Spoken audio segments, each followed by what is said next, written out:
Assalamualaikum warahmatullahi wabarakatuh.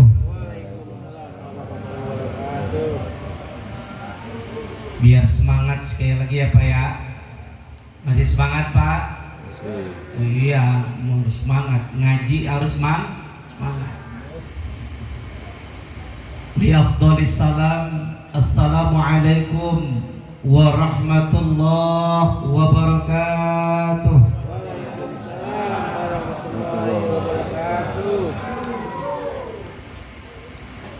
Alhamdulillah. Alhamdulillahilladzi bi ni'matihi tatimmus shalihat. Asyhadu an la ilaha illallah wahdahu la syarikalah. Wa asyhadu anna sayyidana Muhammadan abduhu wa rasuluh.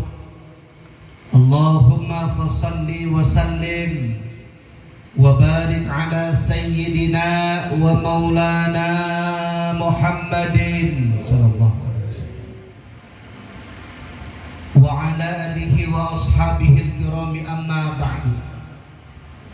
Allahumma salli ala sayyidina Muhammadin al-fatih lima ugliq wal khatimi lima sabaq nasiril haqqi bil haqqi wal hadi ila siratikal mustaqim wa ala alihi haqqa qadrihi wa miqdarihil azim. Puji syukur kita panjatkan kehadirat Allah Subhanahu wa taala. Alhamdulillah wa syukru ala ni'amillah. Di malam ini kita bisa berkumpul bermuajahah dalam rangka memperingati Maulid Nabi dan haul guru kita bersama almarhum Abuya Kiai Haji Ahmad Nasir Tabrani bin Haji Tabrani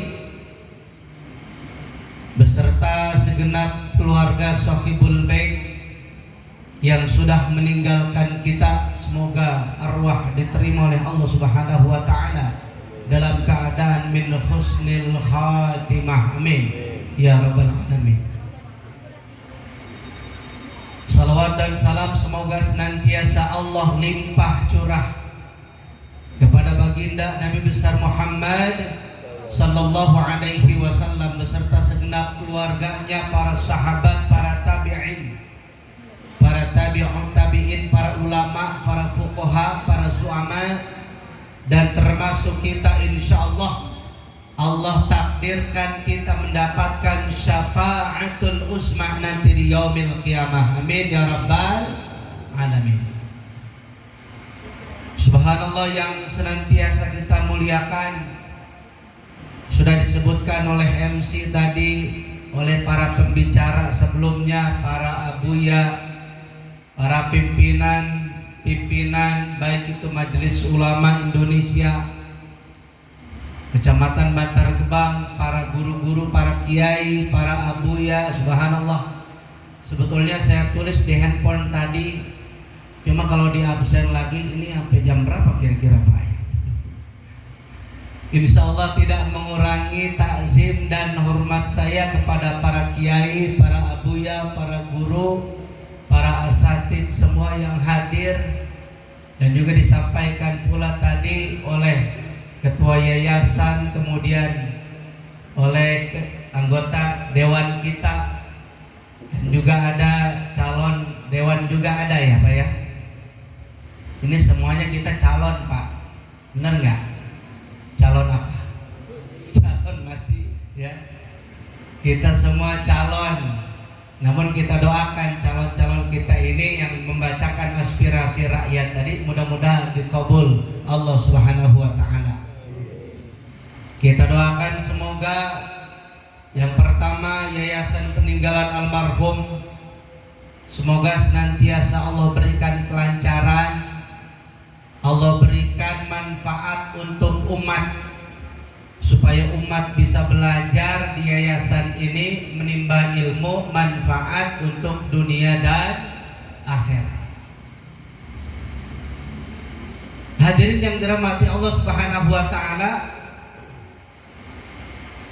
pada malam ini mungkin ada beberapa pesan yang ingin saya sampaikan, tidak berniat menggurui, tapi kita sama-sama mengingatkan diri kita supaya lebih cinta lagi kepada baginda Nabi Muhammad Shallallahu Alaihi Wasallam. Kira-kira Bapak cinta nggak sama Nabi? Kalau ditanya pasti kita bilang cinta. Semua orang kalau ditanya cinta apa enggak sama Nabi pasti jawabnya cinta. Tapi cinta itu perlu bukti, bener nggak Bapak Ibu? Cinta perlu bukti. Kalau dulu kita masih pada muda, mungkin ibu bapak dulu pernah muda, kan pernah muda memerenya. Dulu pernah suka sama seorang gadis, sebelum dia kita nikahi, kita mesti tunjukkan rasa cinta minimal dengan menyebut aku cinta kamu. Bener nggak? Dulu nembak begitu kagak Pak? Masa langsung main lamar aja kan kagak? Kalau kita memang betul-betul cinta, termasuk cinta sama Nabi, maka buktikan. Buktinya banyak, diantaranya seperti ini, kita ngadain maulid, kita baca banyak sholawat kepada Rasulullah Sallallahu Alaihi Wasallam. Ini umum. Ini cinta yang paling umum, cinta yang berasal dari mulut kita. Kira-kira kalau kita bilang cinta dengan mulut cukup nggak Bapak Ibu sekalian?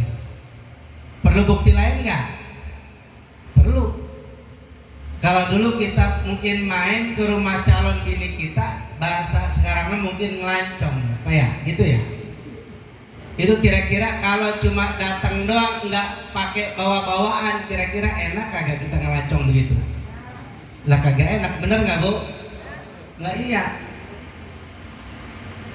Mesti ada bawaan. Bawaannya apa? Amal kita. Kita buktikan cinta ini dengan mengamalkan sunnah-sunnah Rasulullah Sallallahu Alaihi Wasallam. Kan begitu ya? Kan pantas kalau begitu. Kita cinta sama Nabi, kita sholat ngikutin Nabi, kita cinta sama Nabi, kemudian kita ngikutin cara-cara sholat sunnahnya, baik itu qobliyah, ba'diyah, tahajud, duha, dan lain sebagainya, kita ikutin tuh, baru kita cinta. Kan begitu. Nah maka pada malam hari ini izinkan saya mau menyampaikan pesan Rasulullah. Saya ambil dari kitab Hadis Arba'in Nawawi. Beliau mengatakan kepada kita, pesan kepada kita ada 3 perkara. Nih kalau kita kadang-kadang ini karena banyak para ulama memang kalau udah ngaji mah udah biasa kayaknya, betul nggak Pak ya? Iya. Ada 2 sebetulnya, ada Imam Nawawi, ada Syekh Nawawi. Kalau Syekh Nawawi Al-Bantani, kalau Imam An-Nawawi itu adanya di Naisabur itu, beda. Ya, di Jazirah Arabia. Nah Arba'in Nawawi ini Pak, ada hadis pesan Rasulullah 40 hadis yang sangat luar biasa. Saya ambil 1 aja. Kalau kita ambil 40 nggak tahu ini kapan selesainya kita ceramah. Mungkin Bapak udah pada lapar apa enggak ya? Udah makan ya Pak ya? Udah pada makan. Ada besek nggak panitia? Ada nggak? Ketua yayasan ada besek nggak? Haji Acep ada besek nggak? Siapin buat guru-guru kita, jamaah kita. Rasulullah ngasih pesan kepada kita. Beliau mengatakan ada 3 perkara nih yang penting buat kita. Yang pertama Rasul bilang, man kana yu'minu billah wal yaumil akhir falyaqul khairan aw liyasmut. Yang pertama. Kemudian pesan yang kedua, man kana yu'minu billah wal yaumil akhir falyukrim jarahu. Yang kedua. Kemudian yang ketiga, di ujung hadis ini beliau mengatakan, man kana yu'minu billah wal yaumil akhir falyukrim dhaifahu. Ada 3 pesan Rasul masalah. Kita simpel aja. Alhamdulillah Bapak, ini mungkin beberapa kali saya silaturahmi. Tadi pagi silaturahmi di daerah Burangkeng Pak. Tadi pagi saya ceramah di Burangkeng Cinyosok. Berarti sebetulnya udah lewat sini tadi pagi. Sekarang kesini lagi, alhamdulillah. Kalau pagi ibu-ibu tadi banyak, biasa kalau ibu-ibu mahnya, ibu-ibu ya. Alhamdulillah. Sekarang bapak-bapak. Jadi saya dari Pondok Pesantren Darul Rahmah Yapida. Bapak kenal Yapida Pak ya? Mungkin ada yang dulu pernah saudaranya pernah mondok pesantren. Alhamdulillah sampai sekarang pun dari Bantar Gebang, dari Jati Asih banyak yang mondok di Pondok Pesantren Darul Rahmah Yapida Bojong Nangka Gunung Putri Bogor. Alhamdulillah. Alhamdulillah saya bersama orang tua dan sekarang sudah berarti generasi kedua. Alhamdulillah masih berdiri kokoh. Mudah-mudahan pondok kami juga sama dengan yayasan ini. Pondok kami juga semoga mendapatkan keberkahan dari Allah Subhanahu wa taala. Mohon doanya ya Bapak ya, Bapak Ibu sekalian. Ini saya lanjut kata Nabi yang pertama, barang siapa yang beriman kepada Allah dan hari akhir, disandingkan sama Nabi iman kepada Allah dan hari akhir, maka falyakul khairan aw liyasmut. Yang pertama, kalau kita ngaku iman kepada Allah, ngaku percaya ada hari kiamat, maka berkata-katalah yang baik. Kalau nggak bisa lebih baik diam. Ini pesan Rasulullah Sallallahu Alaihi Wasallam. Yang pertama, ini akhlak yang mesti kita contoh. Nabi kalau di mulutnya bukan perkataan yang baik, bukan perkataan yang manfaat, maka Nabi nggak pernah ngomong. Kalau kita kan pun tanpa kadang-kadang sehari semalam 24 jam, tidur mungkin 8 jam, sisanya kita hidup, ngomongnya banyak baiknya apa banyak buruknya? Kira-kira nggak pernah kita nimbang pembicaraan kita Pak, betul kagak?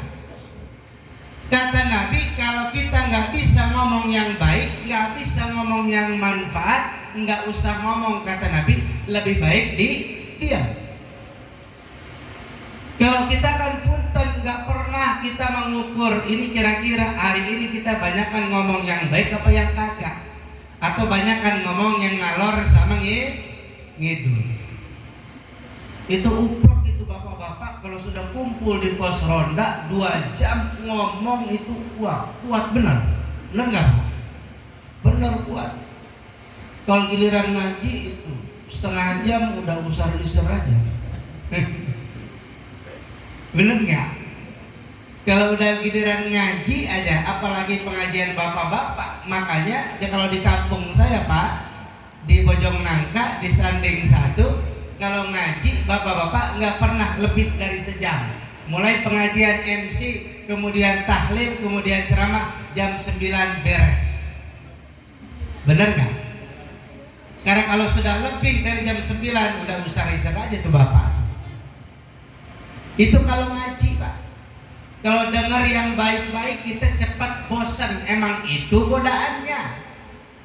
Kalau dengar yang baik-baik, dengar ceramah, dengar ajaran tauhid, dengar mau'izoh hasanah, dengar hadroh, dengar salawat, biasanya emang nggak kuat lama, emang itu godaannya.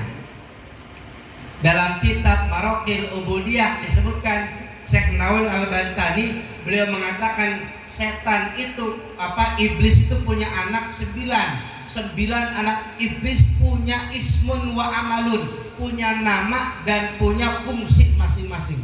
Subhanallah Pak, bayangkan Pak, iblis punya anak 9 ngegoda kita itu. Ada yang wudunya digoda, ada yang sholatnya digoda, ada yang lagi dagangnya digoda, namanya banyak. Ada setan wasnan, ada walham, ada dasim, ada wasut. Kira-kira namanya ada yang sama kagak? Jangan sampai Pak. ada 9 nama anak setan, anak iblis ada di dalam kitab Marokil Ubudiyah. Itu adalah sarahmatan dari Bidayatil Hidayah. Itu ada 9. Makanya Bapak Ibu kalau mau ngasih nama anak, tanya dulu sama ustadz, sama ulama, takut salah. Ntar nama anak kita dinamain nama setan. Baik-baik. Ada setan, contoh misalnya Bapak Ibu, ada setan namanya Dasim. Apa itu kerjaannya Dasim? Dia itu setonul akli wasurbi. Setan ini adalah menggoda orang minum dan orang makan. Kemudian apa? Yadkhulu al-manjilah, bisa masuk rumah, bisa menyebabkan tafrik suami istri, bisa cerai. Namanya siapa ini? Kerjaan Dasim. Ada nggak yang namanya Dasim? Ganti nama. Punten, mungkin karena dulu orang tuanya nggak tahu. Mudah-mudahan Allah memberikan keberkahan hidupnya, amin ya. Iya. Ada setan namanya Dasim, setonul akli. Dia kalau makan Pak, kalau kita makan nggak baca bismillah, dia masuk, kemudian masuk ke rongga darah kita. Itu makanya susah kita. Kalau minum nggak baca bismillah sama masuk. Kalau kita masuk rumah nggak baca assalamualaikum, ikut masuk rumah kita. Godain kita, suami istri pada berantem gara-gara namanya Dasim. Itu satu setan Pak, baru satu setan. Masya Allah. Makanya kalau memang kita tahu setan itu banyak menggoda kita, mesti kita ini banyak bermuhasabah, banyak muqarabah, mendekatkan diri kepada Allah Subhanahu wa taala, meminta pertolongan kepada Allah Subhanahu wa taala.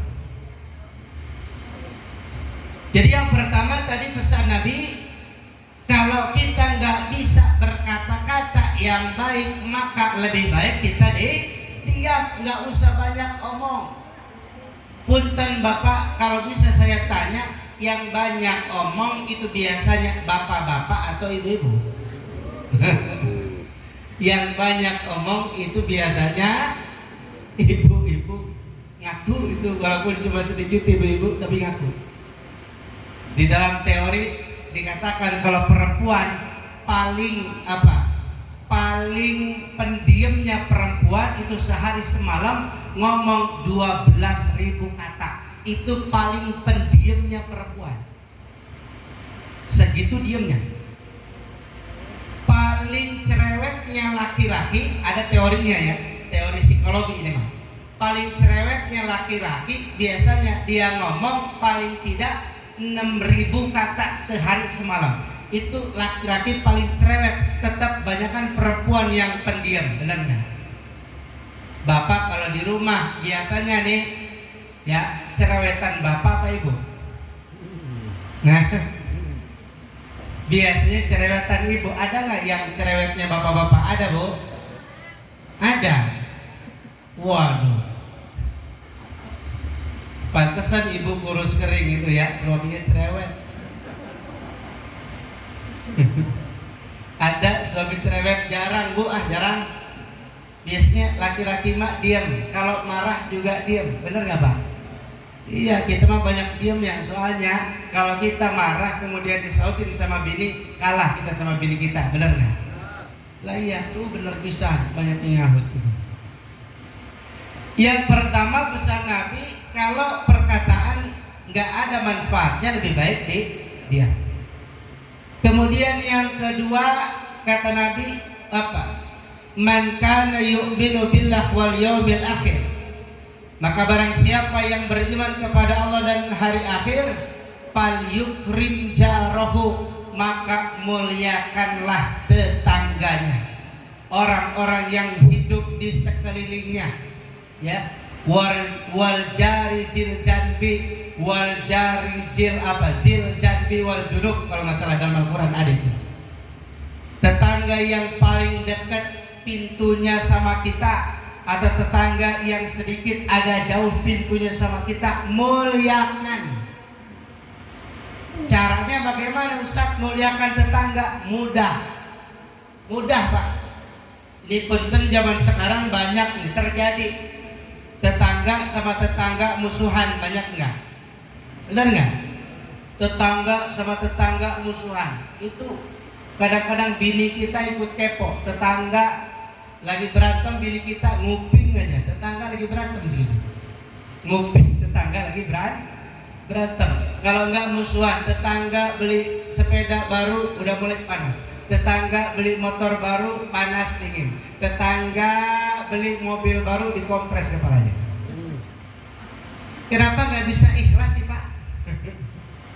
Tetangga bahagia kenapa nggak bisa ikhlas? Karena Rasul sampai bersumpah demi keimanan kepada Allah dan hari akhir, muliakan tetangga. Di situ banyak kebaikan yang kita dapat kalau kita akur sama tetangga. Punten kadang-kadang suka kebalik, kalau tetangga jauh mah kita baik, tetangga dekat mah kita nggak baik. Bener nggak? Ada nggak yang begitu? Ada. Padahal simpel, kalau mau muliain tetangga simpel Pak. Mungkin banyak dikasih contoh sama para dai. Kalau kita mungkin masak yang enak-enak paling tidak tetangga yang paling dekat pintunya kebagian. Kalau bikin sop kuahnya banyakin, tetangga kasih kuahnya doang. Makanya Pak punten ya, kalau Bapak nih ya takut tetangga tersinggung, kalau beli duren Pak, kalau cuma 1 biji mending gak usah beli, bener nggak? Beli duren kalau cuma 1 nggak usah beli. Kita beli cuma 1 buat kita doang sama anak bini, tapi baunya kemana-mana, bener nggak? Wanginya kemana-mana, kata tetangga, ya habis pulang jalan-jalan wangi duren, suka begitu kan Bu? Ditungguin pagi, siang, kali ada yang nganterin ke rumah, sampai sore kagak ada, sampai malam kagak ada. Besok pagi ngelihat ada durinya depan rumah kita, kan kesel kan gitu ya. Ini kejadian Pak begitu. Makanya kalau beli duren cuma 1, jangan beli duren. Gimana mau ngasih ibu cuma 1? Kalau beli duren sekalian beli 5 kilo tuh tetangga kebagian.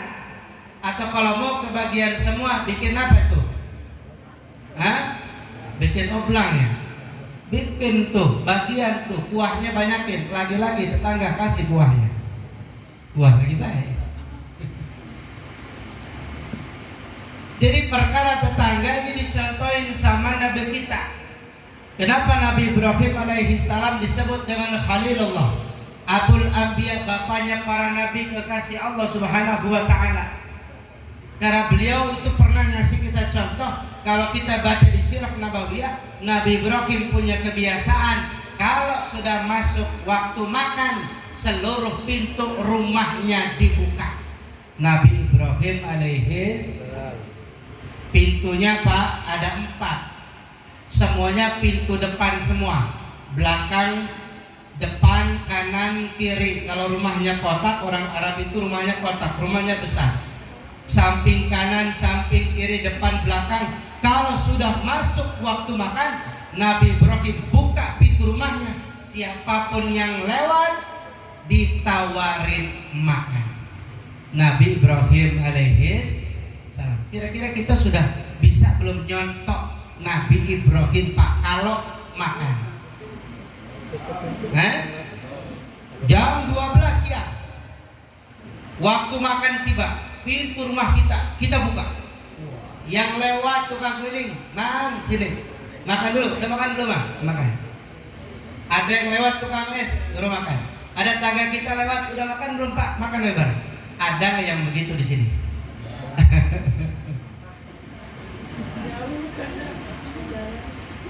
Nabi Ibrahim alaihissalam, subhanallah Pak, kalau sudah masuk waktu makan, dibuka semua pintu rumahnya. Yang lewat dari samping ditawarin makan, yang lewat dari depan ditawarin makan, yang lewat dari belakang ditawarin makan.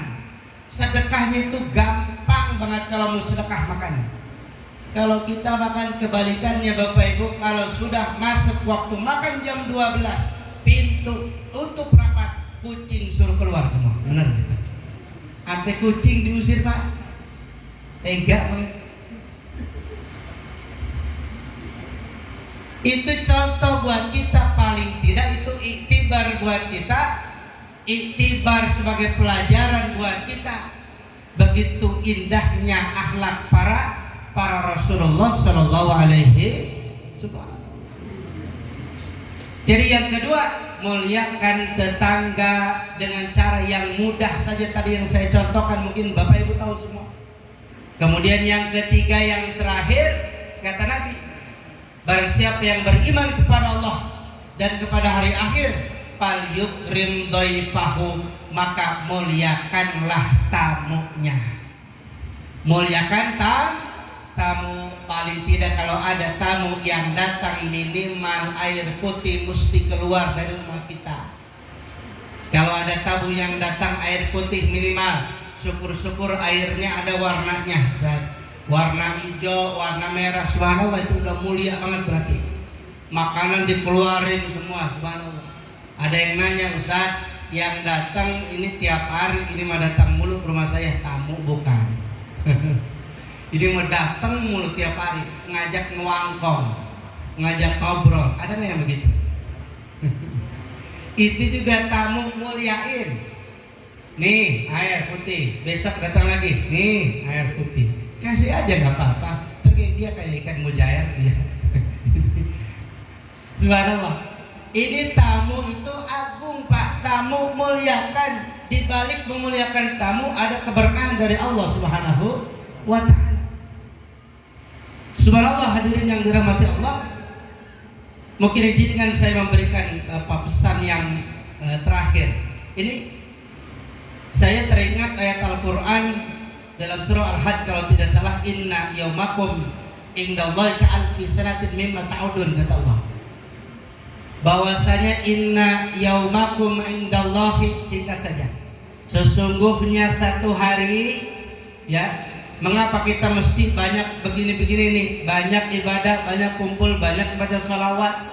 Karena hidup ini cuma sebentar, nggak lama.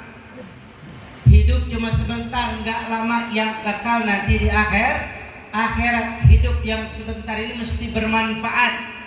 Kalau jadi pejabat yang bermanfaat. Kalau jadi ulama yang bermanfaat, insya Allah. Kalau jadi masyarakat yang bermanfaat, supaya nanti kita balik ke akhirat bawa banyak bekal ke hadapan Allah Subhanahu wa Ta'ala. Kenapa? Karena kata Allah, inna yaumakum indallahi ka'alfi sanatin mimma ta'udun. Satu hari, kata Allah, satu hari di akhirat itu hitungan manusia adalah 1000 tahun. Subhanallah. Ka'alfi sanatin mimma ta'udun. Satu hari akhirat dunia 1000 tahun. Kalau kita kali kurang 1 jam di akhirat, di dunia itu sekitar cuma 60 tahun. Jadi Allah lihat kita di akhirat, Allah perhatiin kita 1 jam, kita di sini udah 60 tahun. Berarti singkat enggak hidup di dunia? Singkat banget. Di akhirat lama enggak? Di akhirat lama banget. Makanya kalau hidup di dunia sedih sedikit wajar, bener nggak? Emang umat Islam banyak cobaannya, bener Ustaz? Iya.